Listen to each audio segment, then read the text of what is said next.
మహాదేవుడును మన రక్షకుడునైన యేసుక్రీస్తు ప్రశస్తమైన నామంలో మీ అందరికీ వందనాలు తెలియచేస్తూ ఉన్నాను. మనం ప్రార్థన చేసుకుందాం. ప్రార్థన. తండ్రి, నీకే వందనాలు స్తుతులు చెల్లిస్తున్నాం నైనా. ఎందరైతే నీ మాటలు ఈ యొక్క టీవీ కార్యక్రమాల ద్వారా వింటూ ఉన్నారో వినువారికి వినుబుద్ధిని మీరు పుట్టించండి నాయనా. దయతో ప్రతి మాట శ్రద్ధగా విని అందులోండి మీరు ఏం మాట్లాడుతున్నారో గ్రహించి నీ మాటల ప్రకారము జీవించే జీవితం ప్రతి ఒక్కరికి మీరు దయచేయండి. అదే సమయమందు నీ బిడ్డలకు బోధించడానికి కావలసిన పరలోక జ్ఞానం నాకు మీరు అనుగ్రహించి దీవించమని యేసు నామంలో అడిగి వేడుకున్నాం తండ్రి. Amen, amen. సరే అండి, మనం ఈరోజున కోటీశ్వరులైనటువంటి వారి కుటుంబానికి సంపూర్ణమైనటువంటి సంరక్షణ ఉండాలి అని గాలి తుఫానులకు కానీ లేక భూకంపాలు సహితం కదిలించలేని మంచి నిర్మాణాలను చేస్తూ ఉన్నట్లుగా మనం చూడవచ్చు. అయితే ఈ రోజున మనము కూడా సంపూర్ణమైన సంరక్షణ కలిగి ఉండాలి అంటే ఏం చేయాలి అని ఆలోచన చేస్తే క్రీస్తు అనేటటువంటి బండ మీద లేక క్రీస్తు అనేటటువంటి మూలరాయి పునాది మీద మన ఇంటిని మన జీవితాన్ని నిర్మాణం చేసుకుంటే మనం సంపూర్ణమైన సంరక్షణ కలిగిన వారిగా మనం ఉంటాం. ఒకసారి మనం కీర్తనల గ్రంథం 118వ కీర్తన మనం 22, 23 వచనాలు చూడగలిగితే, ఇల్లు కట్టువారు నిషేధించిన రాయి మూలకు తలరాయి ఆయను, అది యెహోవా వలన కలిగినది, అది మన కన్నులకు ఆశ్చర్యమే అంటాడు. అంటే ఇల్లు కట్టువారు నిషేధించినటువంటి రాయి మూలకు తలరాయి ఆయను. అంటే ఈ మూలరాయి ఎవరు అనే ఆలోచన చేస్తే ప్రాముఖ్యంగా 3 లేఖనాలు. ఒకటి, కీర్తనల గ్రంథం 118వ కీర్తన 22, 23 వచనాలు. అదేవిధంగా యెషయా గ్రంథం 28వ అధ్యాయం 16వ వచనాన్ని, అలాగే మొదటి పేతురు పత్రిక 2వ అధ్యాయం 4 నుండి 6 వచనాలు గనక మనం చూడగలిగితే ఆ మూలరాయి ఎవరు, అలాగే ఆ రాయి ఎలాంటిది, ఆ రాయి మీద మన ఆత్మీయ జీవితాన్ని కట్టుకుంటే మనం ఎలా ఉంటామో అద్భుతమైన విషయాలను మనం నేర్చుకొనవచ్చు. అసలు మూలరాయి పునాది ఎవరు అంటే యేసుక్రీస్తు వారే అని వాక్యం సెలవిస్తుంది. ఆయన్ని ఎందుకు మూలరాయిగా పునాదిగా తండ్రి అయిన దేవుడు చూపిస్తున్నాడు అంటే, ప్రతి కట్టడానికి మూలం పునాదే గనక ఆయన 2 విషయాలలో ప్రాముఖ్యంగా మనకి పునాది అయి ఉన్నారు. ఒకటి, రక్షణకు మూలం పునాది ఎవరు అంటే యేసుక్రీస్తు వారే. ఈ రోజున చాలామంది రక్షణ పొందుకోవడానికి ఎన్నో ప్రయత్నాలు చేస్తూ ఉన్నారు. అంటే పుణ్య కార్యక్రమాలు చేయడం, నదుల సముద్ర స్నానాలను ఆచరించడం, లేక ఎన్నో యజ్ఞాలు హోమాలు లాంటి వాటిని ఎన్నో చేయడానికి, రక్షణ పొందడానికి ఎన్నో ప్రయత్నాలు చేస్తున్నారు. కానీ మనం చాలా జాగ్రత్తగా ఆలోచన చేస్తే పేతురు యోహానులు గారు ప్రకటించేటప్పుడు మీరు దేనిని బట్టి దీనిని చేస్తున్నారు అని అన్నప్పుడు వారు అపోస్తల కార్యగ్రంథం 4వ అధ్యాయం 11వ వచనంలో ఇల్లు కట్టువారు విసర్జించిన రాయి మూలకు తలరాయి అయినని చెప్పినట్లుగానే రక్షణ అనేది ఆకాశము క్రింద ఇవ్వబడిన ఏ నామమున కలగదు, కానీ యేసు క్రీస్తు వారి నామములోనే రక్షణ ఉంది అని వారు చెప్పారు. అంటే ఆయన యేసయ్య దేవుడయ్యుండి మనల్ని ప్రేమించి మన స్థానంలో మరణించి తిరిగి లేచి, ఎవరైతే తమ పాపాలను గుర్తించి ఒప్పుకొని వదిలిపెడుతున్నారో వారి పాపములను క్షమించి వారిని నీతిమంతులుగా మార్చి తన బిడ్డలుగా ఆయన చేసుకొని నిత్య నరకం నుండి తప్పించి నిత్య జీవానికి మనల్ని చేర్చే ఏకైక మార్గం, ఏకైక ద్వారం ప్రభువైన యేసుక్రీస్తు వారు మాత్రమే. అందుకని ఆయన్ని మూలరాయి పునాదితో పోల్చబడ్డాడు. రెండోదిగా, మన ఆత్మీయ జీవితాన్ని కట్టుకోవాలి అంటే మూలం కేవలం యేసుక్రీస్తు వారు మాత్రమే.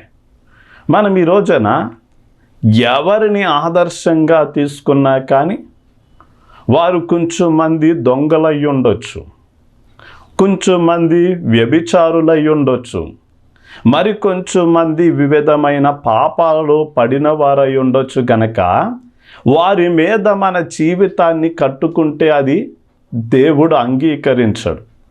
కనుక యేసుక్రీస్తు వారు అన్ని విషయాలలో ఒక మనిషి ఎలా బ్రతకాలో ఆయన చూపించాడు. గనక మన ఆత్మీయ జీవితం నిర్మాణం చేసుకోవాలి అంటే సరైనటువంటి పునాది యేసుక్రీస్తు వారే. ఆయన్ని చూసి మన జీవితాన్ని కట్టుకున్నప్పుడు మాత్రమే మన జీవితం ఎప్పుడూ కూడా స్థిరంగా ఉంటుంది. అందుకనే యేసుక్రీస్తు వారు మూలరాయి పునాదిగా పోల్చబడ్డాడు. అసలు యేసుక్రీస్తు వారు మూలరాయిగా పోల్చబడ్డాడు. ఆ రాయి ఎలాంటిది అని మనం ఆలోచన చేస్తే ఏర్పరచబడినటువంటి రాయి అంటాడు. 1 పేతురు పత్రిక 2వ అధ్యాయం 6వ వచనంలో. ఈ రోజున చాలామంది మంచి విద్యాభ్యాసాలు చేస్తూ ఉన్నారు. వారి చదువులను ముగించుకొని ఉద్యోగం కోసం చూస్తూ ఉండగా కొన్ని కంపెనీల వారు మా దగ్గర ఉద్యోగాలు ఉన్నాయి రండి అని పిలుపునిస్తున్నారు. అయితే వెళ్ళిన వారందరినీ కూడా ఉద్యోగం కోసం ఏర్పాటు చేసుకుంటారా అంటే ఏదో ఒక ఎంట్రన్స్ టెస్టో లేక ఇంటర్వ్యూనో పెట్టి అందులో సెలెక్ట్ అయిన వారిని మాత్రమే ఉద్యోగం కోసం ఏర్పాటు చేసుకుంటారు. అలాగే బైబిల్ గ్రంథం అంతటిలో దేవుడు అన్యజనులకు వెలుగయ్యున్నట్లు అపోస్తులులైన వారిని ఏర్పాటు చేసుకున్నాడు. అలాగే ఇర్మియా లాంటి యవనస్తులను తల్లి గర్భంలో నిన్ను రూపింపక మునుపే జనములకు ప్రవక్తగా ఉండునట్లు నేను నిన్ను ఏర్పాటు చేసుకున్నాను అన్నాడు.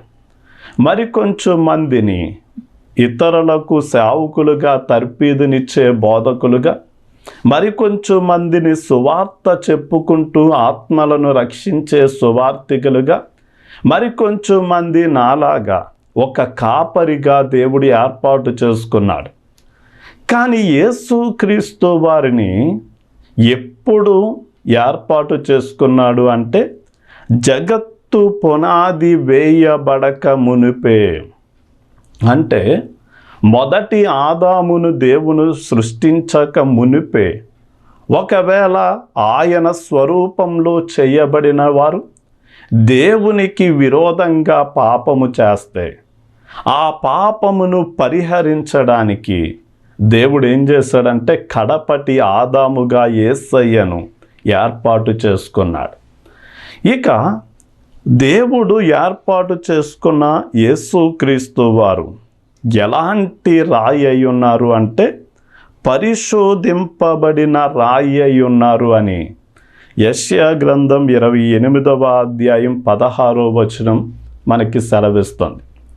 అంటే ఈ రోజున ఒక ఇల్లు కట్టాలి అంటే ఇటుకలు కొనడానికి వెళ్తే ఆ ఇటుకలు బాగా కాలినవా సరిగా కాలేదా, చాలా గట్టిగా ఉన్నాయా లేక అవి మెతగ్గా ఉన్నాయా పరీక్షించి కొంటాం.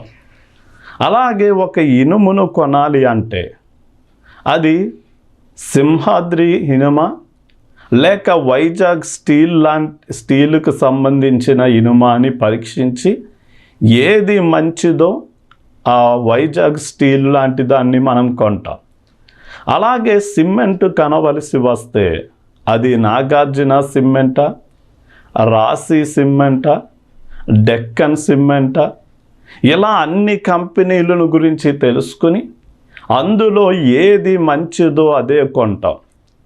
ఇలా చెప్పాలి అంటే ప్రతిదీ కూడా మనం 10 రూపాయలు ఎట్టి వంకాయలు బెండకాయలు కొనాలన్నా పరీక్షిస్తాం.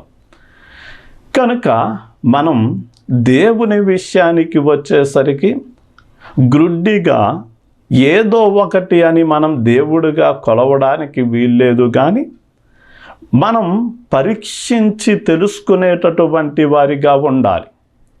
తండ్రి అయినటువంటి దేవుడు తన కుమారుడైన యేసుక్రీస్తు వారిని పరీక్షించినప్పుడు ఆయన అన్ని విషయాలలో కూడా పరీక్షింపబడ్డాడు, శోధింపబడ్డాడు. కానీ ఆయన ఏ విషయంలో కూడా పాపము చేయకుండా ఆయన పరిశుద్ధుడుగా ఉన్నాడు, ఆయన నిర్దోషిగా ఉన్నాడు, ఆయన నిష్కల్మషమైన వాడిగా, అంటే మంచి రాయి వలె పరీక్షించబడి ఆయన మంచి రాయి అని మనకి తెలిసింది గనక మన జీవితాన్ని ఎక్కడ నిర్మాణం చేయాలి అంటే పరిశోధింపబడిన రాయి అయిన యేసయ్య మీద మన జీవితాన్ని నిర్మాణం చేసుకోవాలి. ఇక ఆ రాయి ఎలాంటిది అంటే 1 పేతురు పత్రిక 2వ అధ్యాయం 4వ వచనం ప్రకారం అమూల్యమైనటువంటిది అని వాక్యం సెలవిస్తుంది. ఈ రోజున ఒక వ్యక్తి కట్టే ఎన్ని అంతస్తుల బిల్డింగ్ అయినా ఆ బిల్డింగు ఎంత మనం ఎన్ని స్టేర్లు కట్టినా కానీ పునాది బలంగా ఉన్నప్పుడే ఆ బిల్డింగ్కి విలువ. కనుక ముందు జ్ఞానవంతులు ఎవరైనా సరే పునాది మీద ఎక్కువ పెట్టుబడి పెట్టి బలంగా వేస్తారు. ఎందుకు అంటే అది ఎన్ని స్టేర్లు కట్టినా నిలవాలి. ఈరోజున చాలా జాగ్రత్తగా ఆలోచన చేస్తే కొంచెం మంది తమకు పుట్టినటువంటి పిల్లలను పటికి బెల్లంతో తుయ్యడం, లేక స్వీటుతో తుయ్యడం, చిల్లర డబ్బులతో తుయ్యడం, ఇంకా ధనవంతులైతే వారు కాగితాలతో అంటే విలువైన ధనంతో తూస్తూ ఉంటారు. కానీ యేసుక్రీస్తు వారిని మనం దేనితో సమానంగా చేయగలమని ఆలోచన చేస్తే బైబిల్ గ్రంథం ఆయన గురించి ఏం చెప్తుంది అంటే అమూల్యమైనటువంటి వాడు అని. మనల్ని కూడా క్షయమైపోయే వెండి బంగారాలతో విడిపించలేదు, కానీ అమూల్యమైన రక్తముతో విడిపించాడు అని. ఆయన స్థానం ఎలాంటిది అంటే పరలోకమందు భూమి మీద పాతాళ లోకంలో ఉన్న ప్రతి మోకాలు ఆయన నామంలో వంగునట్లు, ఆయన్ని ప్రభువని అంగీకరించినట్లు అన్ని నామముల కంటే పైనామం అంటే అమూల్యమైనటువంటి స్థానం ఆయనకి ఇవ్వబడింది. కనుక ఆయన్ని మట్టితో కానీ శుద్ధతో కానీ చెక్కతో కానీ వెండి బంగారాలతో కానీ మనం సమము చేయలేము. కానీ ఆయన చాలా అమూల్యమైనటువంటి వాడు గనక మన జీవితాన్ని ఎక్కడ నిర్మాణం చేసుకోవాలి అంటే ఈ రోజున టైల్స్ మీద లేక విలువైన మార్బుల్ రాళ్ళు మీద కాదు, కానీ అమూల్యమైన రాయి అయిన యేసుక్రీస్తు వారి మీద మన జీవితాన్ని నిర్మాణం చేసుకోవాలి. ఆయన ఎలాంటి వాడు అంటే యెషయా గ్రంథం 28:16లో ఆ రాయి బహు స్థిరమైనటువంటిది అని వాక్యం సెలవిస్తుంది. బహు స్థిరమైనటువంటిది అంటే ఈ రోజున మనం కుందేళ్ళు చాలా బలహీనమైనటువంటి జీవులు, దాన్ని చూసిన వెంటనే ముద్దు పెట్టుకోవాలి అన్నంత అందంగా ఉంటాయి. అలా అని మనం గట్టిగా 2 చేతులతో పట్టుకుంటే చేతుల్లోనే చనిపోయేటటువంటి అవకాశం ఉంటుంది. అంత బలహీనమైన జీవులు. అయినా సరే అంత బలహీనమైన జీవులు ఏం చేస్తాయంటే బలమైన బండలను తనకు ఆశ్రయ స్థానంగా, అవి నివాస స్థానంగా ఉంచుకుంటాయి. అలాగే మనం కూడా యేసు ప్రభువుల వారు ఎలాంటి వాడు అంటే ఆయన స్థిరుడైనటువంటి దేవుడు, మార్పు లేనటువంటి దేవుడు, ఆయన బలమైనటువంటి దేవుడు గనక ఆయన మనకు నివాస స్థానంగా గనక మనకు కలిగి ఉంటే మనం ఎన్నడూ కూడా కదిలించబడం. ఇక ఆయన ఎలాంటి వాడు అంటే 1 పేతురు పత్రిక 2వ అధ్యాయం 4వ వచనంలో ఆయన సజీవమైనటువంటి రాయి అయి ఉన్నాడు అని వాక్యం సెలవిస్తూ ఉంది. ఒక రోజున యేసుక్రీస్తు వారు అపోస్తలులతో నడిచి వెళ్తూ, అసలు నేను ఎవడని ప్రజలు అనుకుంటున్నారు అంటే వాళ్ళు చెప్తున్నారయ్యా, ఇదిగో నిన్ను ప్రవక్త అని, లేక నిన్ను స్వస్థపరిచేవాడని, లేక ఆపదల మొక్కులవాడని, లేక అందరిలో ఒక దేవుడని ప్రజలు అనుకుంటున్నారు అన్నాడు. సరే, వారి సంగతి ప్రక్కన పెట్టని, మీరేమని నా గురించి అనుకుంటున్నారు అన్నప్పుడు వెంటనే పేతురు మిగతా వారందరి పక్షమున నిలబడి, నీవు సజీవుడవైన దేవుని కుమారుడవైన క్రీస్తువు అన్నాడు. అంటే యేసయ్య మృతులలోండి తిరిగి లేచాడు, ఇక ఎన్నడూ మృతి పొందడు. ఆయన యుగాలు జీవిస్తాడు. ఆయన సజీవుడు గనక ఆ సజీవమైనటువంటి యేసు మీద మన జీవితాన్ని కట్టుకోవాలి. అయితే కొంచెం మంది, మనం ఓ మాటలో చెప్పాలి అంటే ఆనాటి కాలపు ఇశ్రాయేలీలు ఆ రాయిని ఏం చేశారు అంటే విసర్జించారు. అంటే అర్థం ఏంటి అంటే వాక్యానికి విధేయత చూపకుండా వారు ఆ పునాది రాతిని పక్కన పెట్టి సొంత ఆలోచనల చొప్పున, అభిప్రాయాల చొప్పున వారి యొక్క జీవితాన్ని కట్టుకోవడం ప్రారంభించారు. ఈ రోజున ఎవరైతే ఈ రాయిని విసర్జిస్తూ ఉన్నారు, అలాంటి వారికి యేసయ్య ఎలా ఉంటాడు అంటే వారు దారిలో తూలి పడేలా అడ్డుబండగా ఉంటాడు. వారు ఆయనకు విరోధంగా లేచి ఆయన మీద పడితే ఆయన బండ లాంటి బలమైన వాడు గనక వారు తునాతునకలైపోతారు. ఒకవేళ ఆగ్రహించి ఆయనే వారి మీదకి దొర్లితే వారు తుత్తునియలుగా నలిగిపోతారు. కనుక మనం ఈ యొక్క ఏర్పరచబడిన, పరిశోధింపబడిన, అమూల్యమైన, బహుస్థిరమైన, సజీవమైనటువంటి రాయిని అంటే యేసయ్యను తిరస్కరించడం అది మనకు ఏమాత్రం మంచిది కాదు. గనక ఆయనను మనం స్వీకరించినట్లయితే మన జీవితాలు ఎలా ఉంటాయి అంటే మనము యేసుక్రీస్తు వారు అనే పునాది మీద కట్టబడతాం. ఆ పునాది మీద సరిగా అమర్చబడతాం. ఆయన నివసించేటటువంటి దేవాలయముగా మనము వృద్ధి చెందబడి మనం ఆయనలో కట్టబడతాం. అలాంటి వారు ఎలా ఉంటారు అంటే ఎన్నడూ కూడా కల్వరపడరు అన్న సత్యం తెలుసుకోవాలి. అంటే ప్రతి వ్యక్తిని పరీక్షించడానికి కొన్ని శ్రమలు మన జీవితం మీదకి వస్తాయి. అంటే ఒక వ్యక్తి ఇసుక మీద ఇల్లు కట్టాడు, మరొక వ్యక్తి బండ మీద లోతుగా తవ్వి ఇల్లు కట్టాడు. ఇసుక మీద కట్టింది చాలా సులువుగా కట్టబడింది. 2 ఇల్లులు చూడడానికి ఒకేలా ఉన్నాయి. కానీ గాలి తుఫాను వచ్చినప్పుడు, వాన వరదలు ముంచెత్తినప్పుడు, భూకంపం కలిగినప్పుడు ఇసుక మీద కట్టబడినటువంటి ఇంటిలో ఉన్నవారు కల్వరపడడం ప్రారంభించారు. కానీ బండ మీద బలంగా పునాది వేయబడి కట్టబడిన ఇంటిలో ఉన్నవారు మాత్రం ఏ మాత్రం కూడా కల్వరపడలేదు. అంటే ఈ రోజున ఎలాంటి సమస్యలు వచ్చినా కానీ నీవు కల్వరపడకుండా ఉండాలి అంటే నీ సొంత ఆలోచన అభిప్రాయాల ప్రకారం నీ ఆత్మీయ జీవితం కట్టుకోకూడదు. కానీ యేసు క్రీస్తు వారి యొక్క మాటల ద్వారా నీ జీవితాన్ని కట్టుకుంటే ఎన్ని గాలి తుఫాను లాంటి సమస్యలు నీ మీదకి వచ్చినా నీవు ఎన్నడూ కూడా కలవరపడవు. రెండోదిగా, యేసయ్య మాటల చొప్పున ఆయన మీద కట్టబడిన వారు ఎన్నడూ కూడా సిగ్గుపడరు.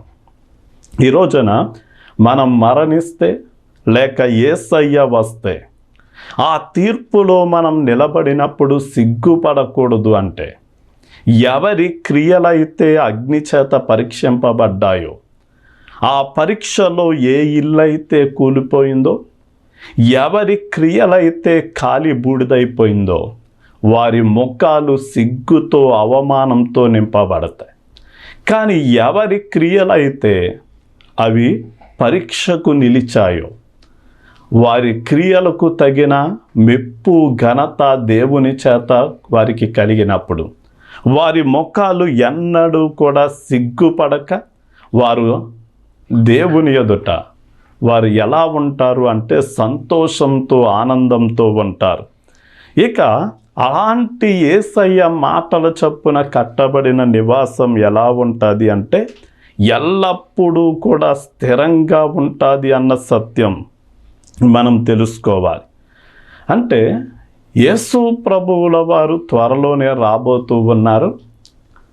సజీవులుగా ముందు మృతులైన వారు ఆయన యొద్దకు వస్తారు. ఆ తర్వాత సజీవులుగా ఉన్నవారు రూపాంతరము చెంది మేఘముల మీద ఆయన యొద్దకు వెళ్తారు. వెళ్ళినటువంటి మనం ఆయన మాటల చొప్పున మన జీవితం కట్టుకున్నాం గనక మనం ప్రభువుతో సదాకాలము ఉంటూ, అంటే స్థిరంగా మనం నిలిచి ఉండేవారిగా మనం ఉంటాం.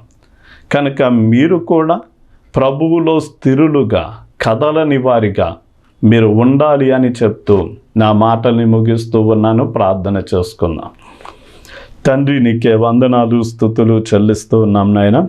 ఎవరైతే నాయన సంపూర్ణమైన సంరక్షణ కావాలి అని నాయన కోరుకుంటూ ఉన్నారు నాయన, మీరు సియోనులో పునాదిని వేసిన వారు మీరే.